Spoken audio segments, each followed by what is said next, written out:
Welcome back. Today I'm out creating some time lapse with a motorized camera slider. This is the GT-60D from GVM. Great video maker. Yes, really. I'll put a link in the description to this exact model. It's a great little slider. It's 2 foot long, cheap as chips.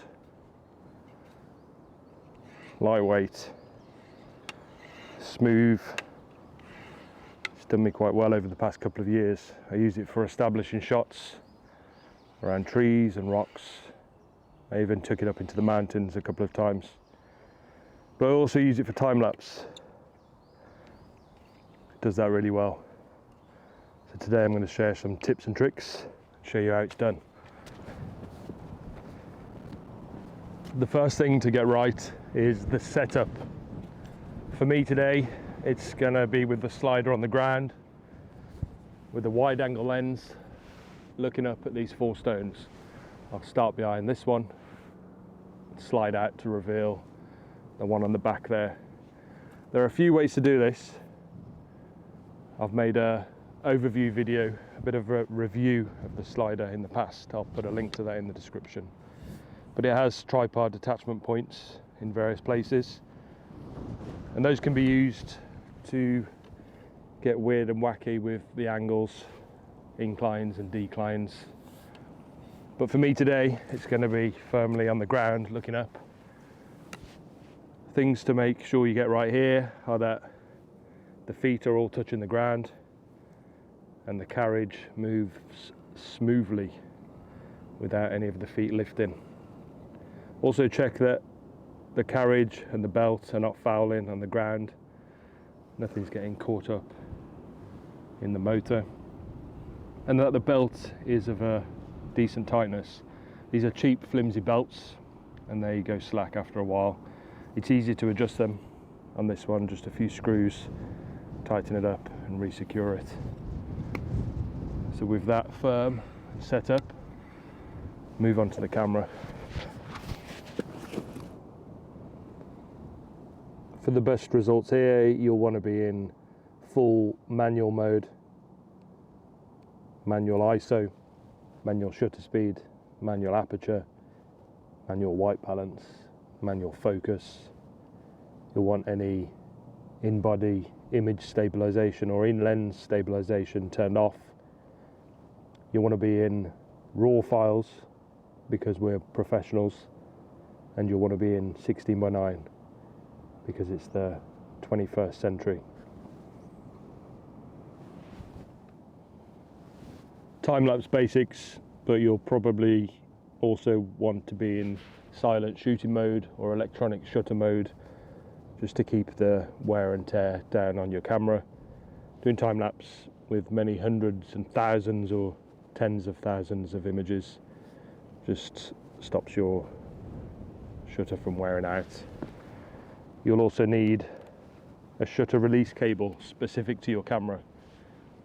The GVM comes with a cable that integrates with the controller, but you'll need the specific cable to plug it into your camera.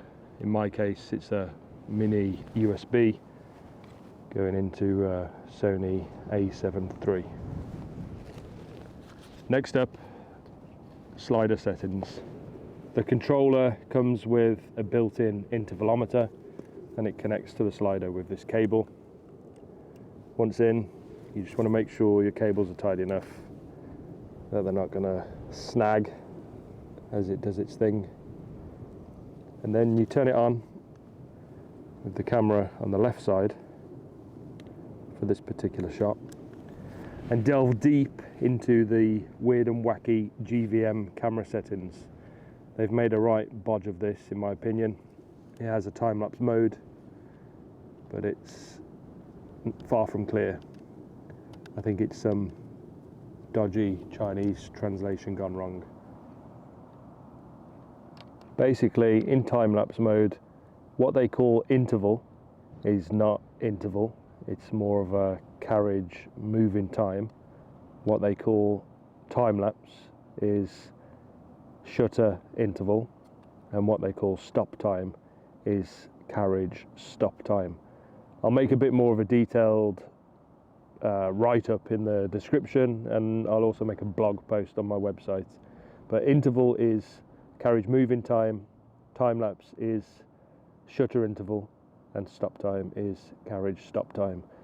I always recommend having the interval on 0.1, so the carriage will move for 0.1 of a second. Time-lapse is going to depend completely on what you're shooting. Today we're in daylight, we're going to be using a 1/640th or similar shutter speed, so we'll go for 0.5, and stop time is 1 second. So this will move for 0.1 of a second.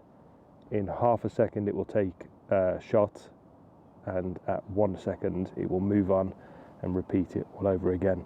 In addition to this, it has another option, speed.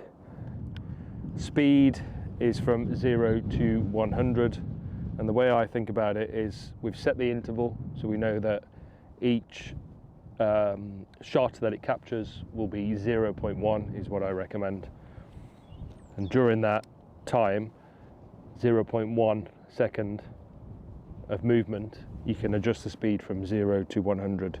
GVM, in their infinite wisdom, give you no further documentation on what that translates to with your length of slider.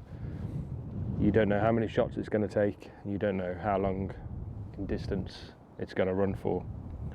I think this is because it's, I don't want to be offensive to GVM, it's a great slider, don't get me wrong.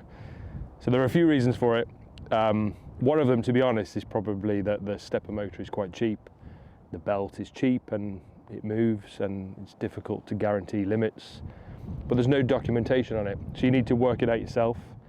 Luckily for you, I've done the hard work here, I've done the testing, and I've got some ballpark rules of thumb that I use. I'll write these up in my blog post, but I know that a 70% speed with that 0.1 interval translates to about a 13-second time lapse.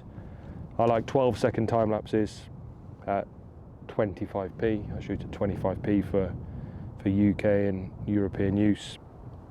So I know that at 70% speed and a 0.1 interval, this will shoot about 345, I think it is, shots from left to right. So we'll give that a whirl and see how we get on with this light.